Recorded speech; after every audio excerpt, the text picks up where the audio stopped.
এই হলো গগনচুম্বী দোলনা, তাও আবার জামা কাপড় শোকানোর জন্য। আমার ঠিক এই নিচের এই জায়গাটায় একটা ওই স্ট্যান্ডিং হ্যাঙ্গার ছিল, কিন্তু স্ট্যান্ডিং হ্যাঙ্গারে কী হয়, জামা কাপড় মেললে এদিক ওদিক যাওয়া আসা করতে বেশ অসুবিধে হয়। আর আমি এই হ্যাঙ্গারটি সম্বন্ধে আমি সেই লকডাউনের সময় থেকেই আমি জানি, তখন থেকেই আমার মাথার মধ্যে ঘোরে যে আমি একটা হ্যাঙ্গিং হ্যাঙ্গার লাগাবো। এটা 4 ইঞ্চি, 4 ফুট, 6 ফুট, 8 ফুট পর্যন্ত এটা হয়। তোমরা অবশ্য অ্যামাজনে ভালো করে দেখে নিতে পারো। আমি অ্যামাজনে অনেক দেখার পর তারপর লোকাল মার্কেট থেকে এটা 2500 টাকা দিয়ে আমি কিনেছি। এখন তো ওনাদের ওপরে কেউ কাপড় জামা ভর করেনি, তাই খুব খোশ মেজাজে মানে ওপরতলার মানুষ হয়ে ওখানে বসে আছে। কিন্তু যখন জামা কাপড় এর ওপরে মেলা হয় তখন ওনাদেরকে নিচে নেমে আসতে হয়।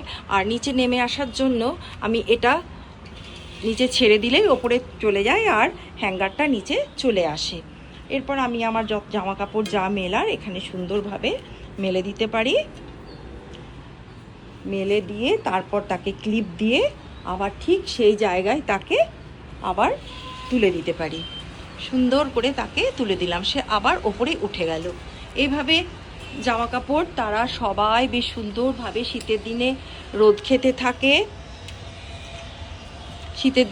খেতে থাকে, হাওয়াতে হাওয়া খেতে থাকে, তারপর নিজের মনের মতন করে দুলতে থাকে।